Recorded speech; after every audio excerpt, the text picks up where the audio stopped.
Hello everyone and welcome to a new video. I hope you're having a great day so far. I have not been feeling so well lately. With my chronic illnesses, I've been having a lot of symptoms and I've been very low on energy, but I'm gonna buck up because this week we have a very exciting project. We are making an 18th century chemise or shift. These shifts were part of the typical 18th century underwear. It was worn against the body underneath the corset or stays and all of the outer garments. Back when they didn't have any washing machines, the outer clothes were very scarcely washed, if at all. So instead, everyone, and I really mean everyone, would wear a chemise or shift underneath their outer layers, and only that layer was washed frequently and aggressively.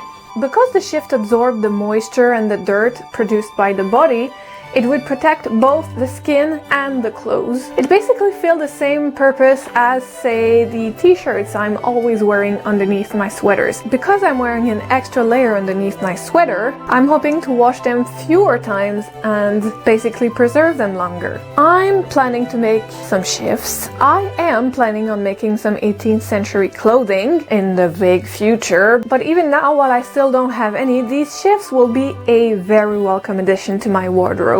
I made one in pink last year with this lovely cotton and linen blend. I want to make one in white and in a different pattern. It will make a lovely nightgown / lounging gown, and I may even wear it as underwear for some dresses and pinafores. There are many options and variations on 18th century chemises, and I found inspiration for mine on various free resources on the internet. I shall put a few links in the description box down below.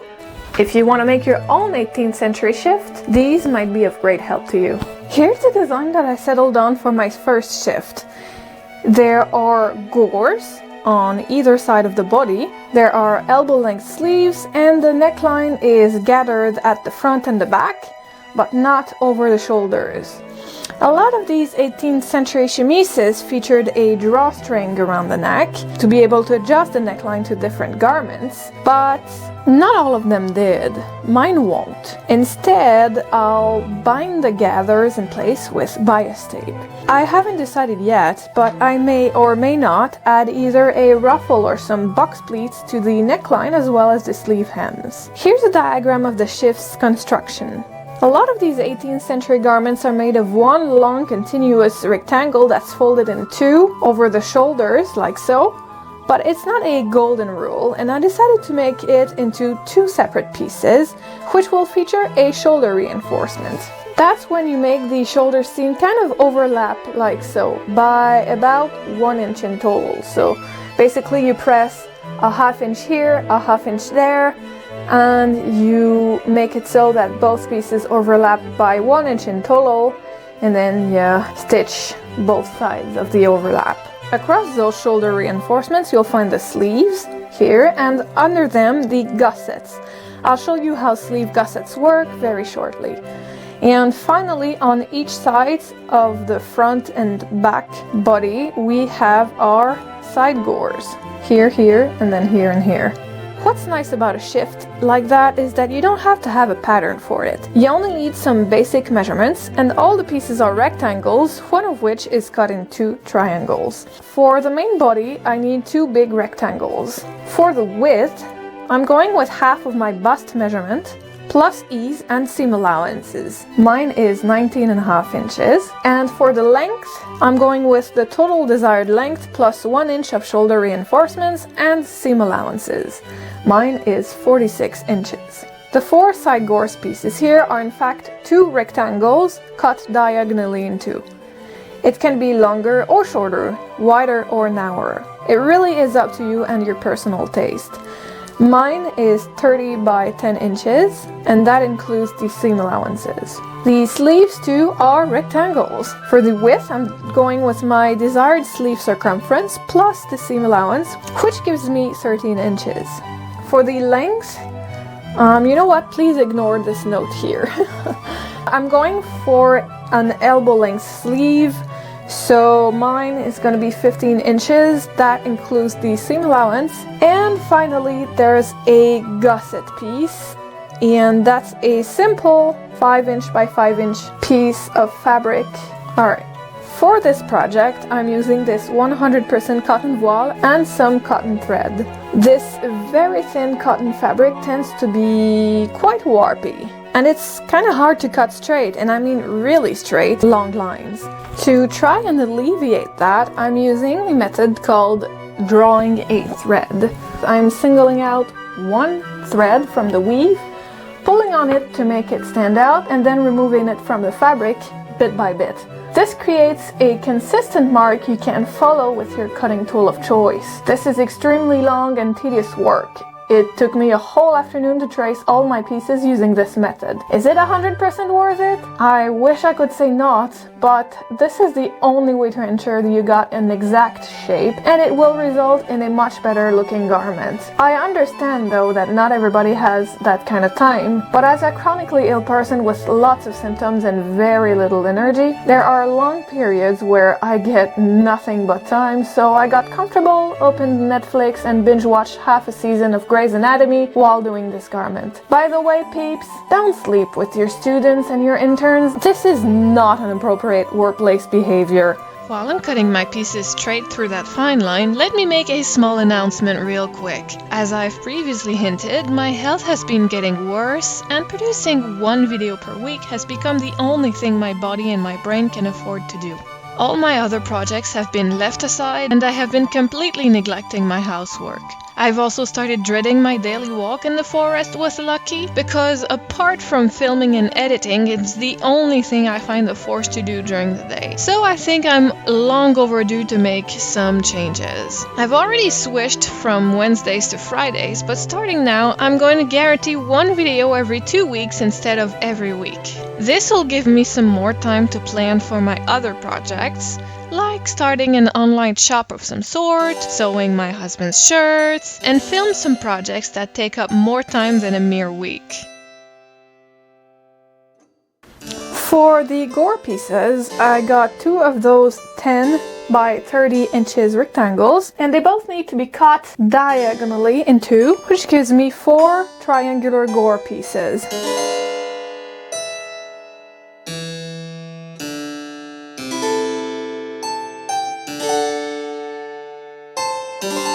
Both pairs of gores then need to be sewn like so along this line here, which makes 2 big triangles. And this seam needs to be pressed, turned and felled just like this. So basically I stitched that down with a 1/2" seam allowance. I trimmed one side of the seam allowances to about a fat 1/8 of an inch. I pressed the 1/2" in 2, folded it over, and now I'm simply giving those tiny and regular felling stitches like so, or whip stitches. But they have to be very tiny, and I have to try to make it regular and to catch only a couple of fibers on the other side. So like on the right side of the garment, it looks very clean, and this is gonna be solid. This is not gonna fray like ever.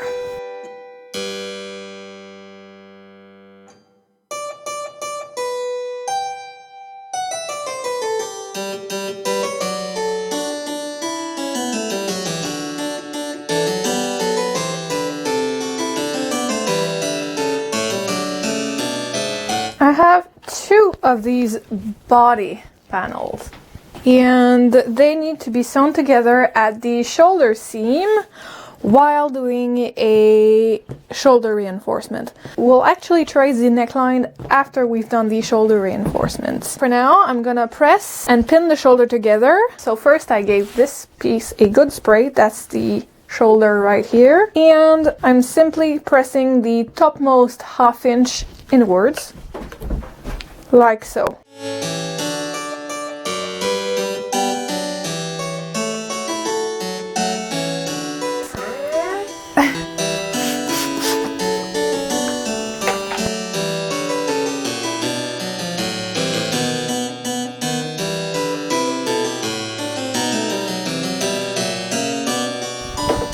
And then I'm gonna lay both pieces on top of one another, like so.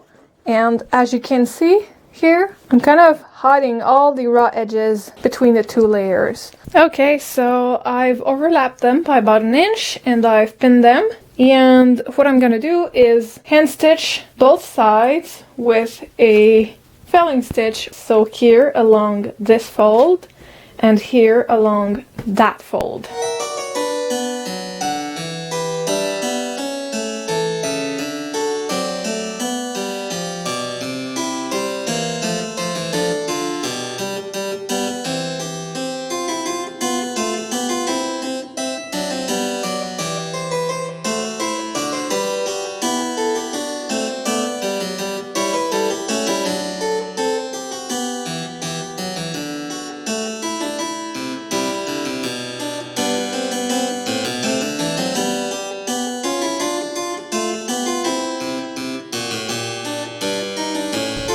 For the back of my neckline, I've traced a line that's 2 inches from the center point here, like so. And these 18th century shifts often featured a low neckline in the front.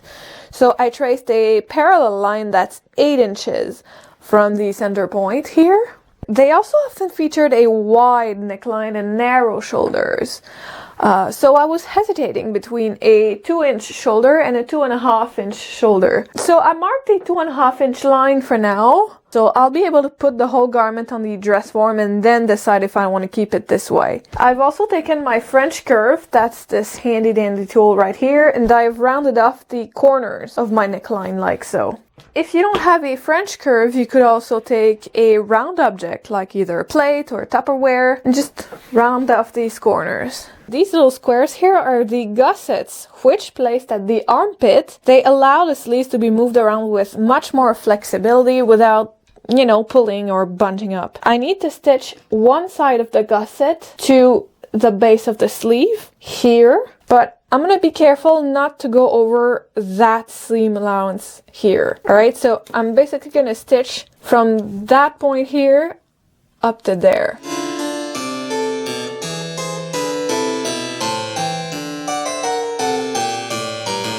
Next, I'm taking this side of my gusset and I'm pasting it on the other side of the sleeve like so. And then I'm gonna sew all the way up until about that point here because I want to make sure I don't catch any layer that I'm not supposed to. So I'm gonna stop, or even better yet, I'm gonna start sewing at that point and then I'm gonna sew all the way down.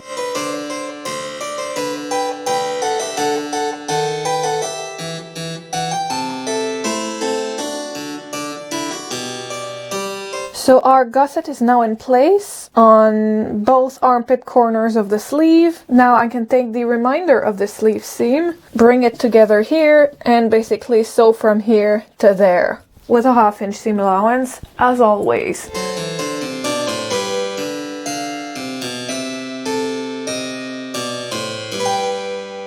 I'm gonna need to finish those seam allowances by felling them. So first, I'm cutting away this seam allowance to about a 1/8 of an inch.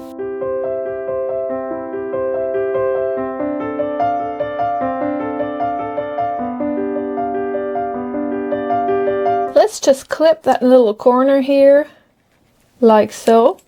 When you want to fell some seams that are kind of put in a Y pattern like so, first you need to fell this small bit in that direction and then fell all the rest over it like so. Just gonna trim this little bit here.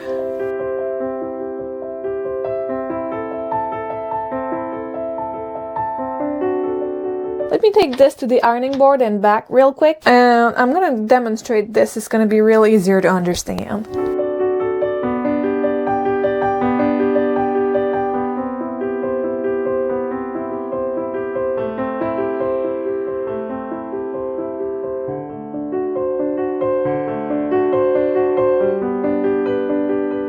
Alright, so I've felled that little seam right there, and I'm ready now to fell the second one right over it, all the way from here to there, like so. Alright, so my sleeve is made and its seam allowances are finished. I've pinned the top of my sleeve to the center of my shoulder here. To make my job easier, I'm going to baste my sleeve to the garment by simply wrapping the garment this way towards the bottom point of the sleeve, and then the other way towards the other bottom point of the sleeve, like so.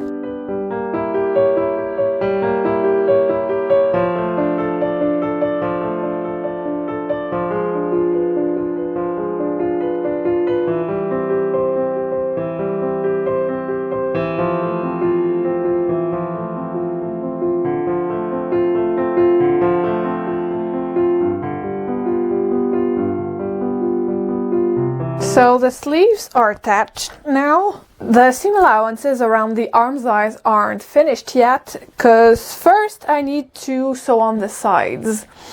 So the next step is to take one of the body sides, either the front or the back, and I'm gonna attach one of these side gores here to one side of it, starting at the bottom like this. So I'm gonna sew that along this seam here, and then we'll be right back. Like I said earlier, this neckline is temporary. So for now, I've just slit open a bit in the back and some more on the sides and in the front, just so I'll be able to slide the garment on my dress form. I just want to go ahead and give these seams here a bit of a reinforcement with either a very narrow and dense zigzag stitch or even a buttonhole stitch. This is going to be cut, and this is just hand sewn. There's no machine seams here, so this needs to be solidified.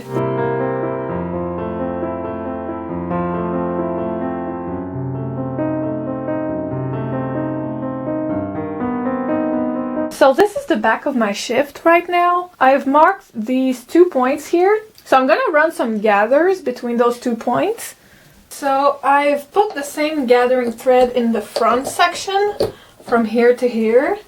And the goal is to gather it as wide or as narrow as you want.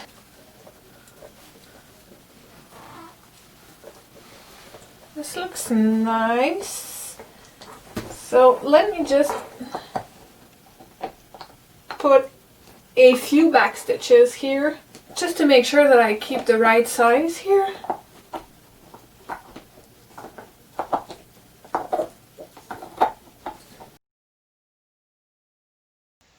I need to bind my neckline, and the easiest way for me to do this is with some bias tape. If you don't know how to bind a seam with bias, go check in the description box down below, where I'll provide you with a link to a video where I explain just that.